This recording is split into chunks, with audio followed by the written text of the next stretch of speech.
দেখেছেন এখন বাজে 4:30, আর এটা কিন্তু বিকেল নয়, সকালবেলা। দুপুরে এত ঘুমিয়েছি যে সারা রাত আমার ঘুম আসেনি। এখন উঠে কাউন্ট করছি উচ্চ মাধ্যমিক পরীক্ষার আর কতদিন বাকি। ভাবুন তাহলে। এরপর চিয়া সিড মেশানো এই জলটা কনজিউম করলাম। বেশ কদিন ধরে আমি চিয়া সিড ভেজানো জল খাচ্ছি। এই জলের বোতলটার মধ্যে কিছু চিয়া সিড রয়ে গিয়েছিল, সেগুলোর দেখুন রুটস বেরিয়ে গেছে। এখন আবার নতুন করে একটা বোতলে আমি চিয়া সিড ভিজাবো। চিয়া সিড খেলে খুব সুন্দরভাবে সকালবেলা ক্লিয়ার হয়ে যাওয়া যায়, তাছাড়া মেটাবলিজমও বাড়ে। এইবার নিজের জন্য 1 কাপ ঘন করে বটের আঠার মতো দুধ চা চিনি দিয়ে। ভাবুন নেশা কোন পর্যায়ে গিয়ে পৌঁছলে এরম হয়। এখন মোটামুটি সূর্যের আলো ফুটে যাওয়ার কথা, 5:34 বাজে। পুরোটা খুলে রাখবো না, তাহলে এখন দলে দলে ভিতরে না মশা চলে আসবে। ওই জন্য জাস্ট তালাটা খুলে রাখবো। খুব আস্তে আস্তে কাজটা করছি। মিস্টার বিশ্বাস উঠে গেলে বলবে এত সকালে কি করছো। সরস্বতী দি আজকে সকাল 6টায় আসবে বলেছে, সকালবেলা কাজ করে দিয়ে নিমন্ত্রণ খেতে যাবে। আজকে সরস্বতী দি সকাল 6টায় আসবে, বাসন করে দিয়ে নিমন্ত্রণ খেতে যাবে অনেক দূরে। এখন নিমন্ত্রণ খেতে যাবে না, মা এ তো আলোই ফোটেনি গো, পরে খুলব। এখন নিমন্ত্রণ খেতে যাবে না কাজ করতে যাবে ভগবান জানে। বাইরেটা দেখে মনে হলো জাস্ট সূর্য উঠেছে, তাই চাবি দিয়ে সব কিছু খুলে আপনাদের একটু দেখিয়ে দিলাম। বড়িটাকে এভাবে ঢেকে রাখি। এই দেখুন আকাশে এখনও চাঁদ দেখা যাচ্ছে। চলুন, বাড়তি কিছু বাসন আছে যেগুলো আজকে সরস্বতী দিকে দেওয়ার নেই, সেইগুলো টুকটুক করে মেজে ফেলি। কালকে দিককে টিফিন দিয়েছিলাম, বললো মা আমি খাওয়ার টাইম পাইনি, আমি বিকেলে খাবো। এখন আমার মনে পড়লো বিকেলে খাবো বলে ব্যাগ থেকে বের করেনি, সে পচে ডাল উঠে গেছে। বের করে ফ্রিজে ঢোকাবে তো, না খেলে। রুটি তরকারি ডিম সেদ্ধ সব আছে ওর মধ্যে, জানেন। ছেলের কোনো ভরসা নেই, যাক না বাইরে, বুঝবে। বাইরে যাবো দেখবো 10টা হাত, 4টে পা, 2টো লেজ গজাবে। ঝড়ের গতিতে সব কাজ হয়ে গেল আজকে। তেল ভরাতে যাবে এখন, শুনতে পাইনি, তার মানে আমি ভুলভাল শুনেছি। সবাই বলছে তোমাকে মিস করছিল, সবাই বলছে জিনিয়া তো হুল্লোর করে, জিনিয়াই যেতে পারলো না।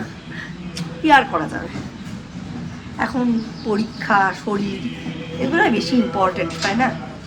কালকে থেকে বাড়ির আবহাওয়াই একদম অন্যরকম হয়ে গেছে। অ্যাডমিট কার্ড দিয়ে দিয়েছে, আর 9 দিন পরে, হাতে গোনা, আপনাদের দেখার দিন থেকে হিসেব করলে হাতে গোনা 8 দিন পর থেকে উচ্চ মাধ্যমিক পরীক্ষা। ভেন্যু ঠিক হয়ে গেছে, টাইমিং ঠিক হয়ে গেছে, ট্রেন টাইমিং ঠিক হয়ে গেছে, হচ্ছে আস্তে আস্তে। কীভাবে যাওয়া হবে না হবে তাহলে বলুন, হয় না। চিরকালের স্বভাব এই লোকটার, আমি কি করব। কিছু করার আছে আমার, কিছু করার নেই। কালকে এইসব জামাগুলো রাত্রিবেলা কেচে রেখেছি, কি করব। বাবুর ঘরটা অগোছালো হয়ে পড়েছিল কত দিন, সেইগুলো সব ঠিক করলাম। মন খারাপ, যেতে পারিনি। প্রতিদিন যদি সরস্বতী দিয়ে এরকম সকাল সকাল কাজ করে দিয়ে যায় কত ভালো হয়। বলে দেখবো কালকে। আমায় বলে যে বাসন মাজার সাবান আনিয়ে রেখো জিনিস, সকাল সকাল কাজ করে দিয়ে গেলে একটাই সুবিধে, এটা বাসন তাড়াতাড়ি উঠে যায়, ঘরদোর তাড়াতাড়ি মোছা হয়ে যায়। ঠিক তেমনি সারা দিনের বাসন পড়ে থাকে, সে সব বাসন ওকে সকালবেলা মাছ দেওয়ায়। বলেছিল 6টায় আসবে, এসেছে 7:30 পৌনে 8টায়। তবে আমি বলেছিলাম শুধু বাসন মেজে দিয়েছে, ঘরটাও মুছে দিয়ে গেছে। মানে ওর কাজ পুরোটাই করে দিয়ে গেছে। এই আর কি, ইজিলি আসতে পারে না, কোনো নেমন্তন্ন বাড়ি নেই, মাথা ভর্তি তেল দেওয়া। ও আমায় কি বোঝাবে, নেমন্তন্ন বাড়ি যাওয়ার হাব ভাব আমি বুঝি না।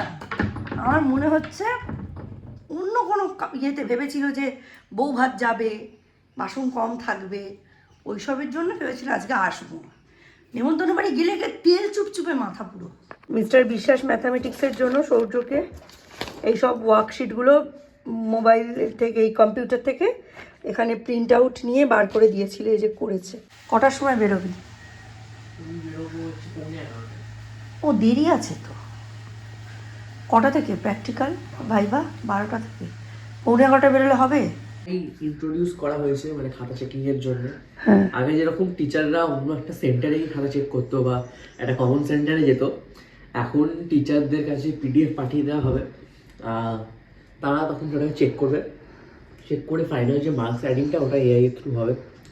অ্যান্ড ওটাতে অনেক বেশি তাড়াতাড়ি হয়ে যাবে চেকিংয়ের ব্যাপারটা, বিকজ ম্যানুয়াল কাউন্টিংয়ের ব্যাপারটা থাকবে না। বাট এই ব্যাপারটাও আছে যে টিচাররা অনেক সময় কী করে যে কোনো স্টুডেন্ট হয়তো ফেল করে যাচ্ছে, 1-2 মার্কস পেলেই সে পাস করে যায়, তখন তাকে 1-2 মার্কস দিয়ে দেওয়া হয়। সেটা তো সেটা হবে না। অ্যাডভান্টেজ ডিসঅ্যাডভান্টেজ দুটোই আছে। রেজাল্ট অনেক তাড়াতাড়ি বেরিয়ে যাবে, অনেক এফিশিয়েন্টলি আর অ্যাকুরেটলি। এখন নর্মালি কবে বেরোয় রেজাল্ট? মে মাসে? মে মাসেই বেরোয়। মানে তোদের নিটের পরে বেরোবে, তাই তো? হ্যাঁ হ্যাঁ, নিটের পরে। চলুন শুয়ে থেকে আর কি করব, তাড়াতাড়ি রান্নাটা মিটিয়ে নিই। বাঁধাকপি রাখবো। এখন আমি খুব তাড়াতাড়ি চাকু দিয়ে কাটতে শিখে গেছি। রান্নাঘরে এই জায়গাটায় একটা চপিং বোর্ড আর চাকু নিয়ে ঝটঝট করে কাটি আর তারপর ধুয়ে রান্নায় দিয়ে দিই। রান্নার সময় আমার অর্ধেক হয়ে গেছে। আগে যে রান্না আমার 2 ঘন্টায় হতো, এখন সেই রান্না 40 থেকে 50 মিনিটে হয়ে যায়। তবে আজকের ব্লগটা আমি কমপ্লিট করতে পারিনি, তার জন্য সকলের কাছে আমি ক্ষমা চেয়ে নিচ্ছি। বিকেলবেলা সৌর্যের স্যার এসে 5টা থেকে 6:30 অবধি ওকে ড্রয়িং করানোর পরে 7টা থেকে আমি আর সৌম্য দুজনেই ঘুম লাগিয়েছি। ঘুম থেকে উঠেছি তখন বাজে রাত্রি 9টা। তখন তাড়াহুড়ো করে রান্না করা ছাড়া আমার কাছে আর কোনো অপশানই ছিল না। ওই সময় আমি ক্যামেরা অনই করতে পারিনি, তাই আজকের ব্লগটা আমি ওই বিকেল 4টে 4:30 অবধি রাখলাম। আজকে বাকি অংশটা ক্যাপচারই করা নেই, তাই আবার আপনাদের কাছে ক্ষমা চেয়ে নিচ্ছি। আজকে রাত্রিরে তো ঘুমোইনি, ওই জন্য দুপুরেও না ঘুমিয়ে আমি আর টানতে পারছিলাম না। সেই জন্যেই সন্ধেবেলা একদম 7টা থেকে 9টা অবধি ঘুম দিয়েছি। সৌর্য ওই সময় ড্রয়িং করে উঠে একটু মোবাইলে গেম খেলে নিল। ব্যাস, এই ছিল আজকের দিনটা। সরস্বতীর জন্য ওয়েট করতে করতে কৌস্তবের আড্ডায় একটা হন্টেড পডকাস্ট শুনলাম। একজন বাবা এবং তার সৎ মা মিলে প্রথম পক্ষের বাচ্চাটার ওপর, মানে সৎ সন্তানটির ওপর পিশাচ চালান করেছিল। সেই গল্প কি ভয়াবহ! নেহাত সকালবেলা উঠে শুনছি, তাই খুব একটা এফেক্ট করেনি। মিস্টার বিশেষ বলেন এই সবগুলো শুনো না, বাড়িতে নেগেটিভ একটা আবহ তৈরি হবে। রাতের দিকে ওই জন্য এখন আর শুনি না, সকালের দিকে শুনি। আর তারপর তো বাড়িতে দুবেলা পুজো আচ্চা হচ্ছে, বজরঙ্গলির নাম গান হচ্ছে, মনে হয় না আসবে সে। আসলে কি বলুন তো, পিশাচ, নেগেটিভ এনার্জি, এই জিনিসগুলো আমাদের ভেতরেই থাকে। সব সময় যে সেগুলো এই রকমভাবে অস্তিত্ব জানান দেয় তা নয়, কিন্তু প্রত্যেক মানুষের ভেতরে একটা অশুভ শক্তি অবশ্যই রয়েছে। শুভ শক্তি, অশুভ শক্তি। হ্যাঁ, আমার কাছে আসলে তবে তো ভালোবাসবো। হ্যাঁ, আমার কাছে আসো, তাহলে ঘুম পাড়াবো। আসো আসো, হিসি করে নাও। চোখে এত জল কেন কাঁদছো? আরে শুনটি বুড়ো ফুপায়ে গেছে, আমার শুনটি বুড়োটা ফুপায়ে গেছে। আমি কালকে রাত্রিরে তো তোমার কাছেই ছিলাম, তারপরে আমি আর ঘুমোইনি কারোর কাছে, সত্যি বলছি। আমার সোনা মা ভুলে গেছিল। রাস্তা দেখতে বেরোচ্ছে, নতুন রাস্তা। চ, ওই দিকটা পুরো দোকান অবধি। হ্যাঁ, ওই দোকান দেখতে যাচ্ছে রাস্তা, লেফট দিয়ে।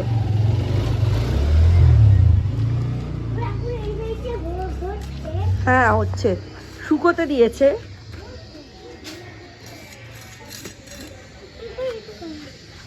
ওইটাও করবে, দাঁড়। কি হ্যাঁ ঠিক দেখেছিস? বাবা, আজকে আবার রেখা পিসির পটি হচ্ছে, ইলেকট্রল খাচ্ছে, চিনি দিয়ে, নুন দিয়ে, মুড়ি দিয়ে, জল দিয়ে খাচ্ছে। তার মানে একটা হাওয়া এসেছে, বুঝলেন? ওই যে তনুশ্রীর বিয়ে হলো, সুস্মিতার বিয়ের আগের দিন, সেই দিন দীপঙ্করদার মেয়েটে, তারপরে বনানীর মেয়ে, আমার ছেলে সব খেয়ে আসলো। দীপঙ্করদার মেয়ের নাকি তার পরের দিন থেকে বমি, পটি এরকম ভর্তি। এই কে দরজাটা খুললি রে? মশাটা ঢুকবে না? আমি 2-3টে করে মশার ধূপ জ্বালিয়ে মশা দাঁড়াচ্ছি আর এরা দরজা খুলে রাখছে। এবার বেরিয়ে বলবে জুতোটা একটুখানি পালিশ করে দাও। তনুশ্রী গেল জানেন বরকে নিয়ে, আমি তুলিনি মানে ভিডিও তুলেছি, বরকে নিয়ে বাজারে যাচ্ছে মায়ের জন্য খাসি কিনতে। দেখি শুকিয়েছে কিনা। এই শুকিয়ে গেছি, দেখি চেষ্টা করে। আজকে হলেই ভাইভা আর প্র্যাকটিক্যাল শেষ, আবার 20 তারিখে ফিজিক্স রিটেন এক্সাম, মানে ঠিক 9 দিন পরে বোর্ডস আরম্ভ। ঠিক আছে, আস্তে আস্তে কটা হবে? 100 টাকা মতো টোটাল, যাতায়াত মিলিয়ে 100 টাকা। কালকে যাইনি তাই রত্নাবতী খুব রেগে আছে। আজ 2-3 দিন এখন রত্নাবতীর কাছে যাওয়া যাবে না। হ্যাঁ, আমার মুডটা পুরো বিগড়ে দিল। ওখানে কত ভালো আয়োজন হয়েছিল, ওরা যেসব দীঘা টিঘা ঘুরতে গেছিলো সেই সবের ক্লিপ, তারপর প্রি ওয়েডিংয়ের ক্লিপ বিগ স্ক্রিনে দেখাচ্ছিল, গ্র্যান্ড এন্ট্রি হয়েছে, পাত্রপাত্রী নেচেছে, আর তুই বাড়িতে বসে যাচ্ছিলি। আমি আর যাবো না বাবা, খামচে ধরছি। চলুন বড়িগুলো তুলে সৌর্যকে লেখাতে বসবো। সৌর্য লেখার কথা শুনলেই আম্মা বাড়ি পালিয়ে যাওয়ার তাল করছে জানেন। এদিকে আম্মারও পটি হয়েছে। তুলি কয়েকটা, হ্যাঁ কয়েকটা তুলেছি।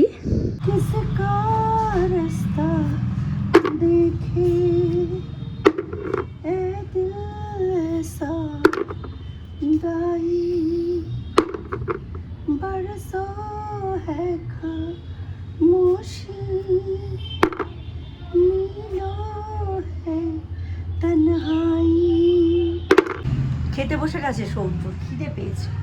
সকালে তো তেমন কিছু খাইনি, একটা রুটি খেয়েছে তরকারি দিয়ে। 2টো মেয়ের বিয়ে সেরে আমাদের পাড়া এখন চুপচাপ, ক্লান্ত, শ্রান্ত।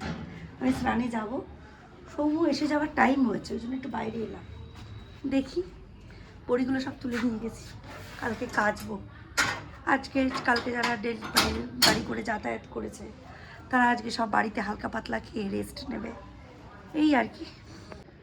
দেখি